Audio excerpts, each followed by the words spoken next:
अख्खं जग पीओपीचे गणपती बनवत असताना या दोन मित्रांनी सुरू केलं महाराष्ट्रातलं सगळ्यात मोठा शेतमाती गणपतीचा कारखाना। ऐकून आश्चर्य वाटेल, गणपती विसर्जनाच्या दुसऱ्या दिवशीपासून या मातीच्या गणपतीची तयारी सुरू होते। आता तुम्ही म्हणाल शेतमाती म्हणजे काय? शेतमाती म्हणजे फार्म सॉइल, जे की फक्त आणि फक्त शेतकऱ्यांकडून उपलब्ध होऊ शकते। हे गणपती फक्त भारतात नव्हे तर संपूर्ण जगात डिलिव्हर केले जातात। हे गणपती बनवण्यासाठी भरपूर धैर्य आणि भरपूर मेहनत लागते। इथे काम करणारा प्रत्येक कामगार कौशलतेने पुरेपूर आहे। जशी माती नैसर्गिक, तसाच यावरचा रंग सुद्धा नैसर्गिक, म्हणजेच हळद आणि कुंकूचा वापर करून आपल्या बाप्पाला रंग दिला जातो।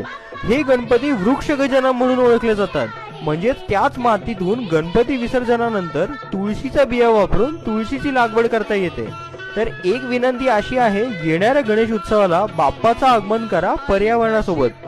अधिक माहिती डिस्क्रिप्शन मध्ये आहे। तर बोला गणपती बाप्पा मोरया, मंगलमूर्ती मोरया।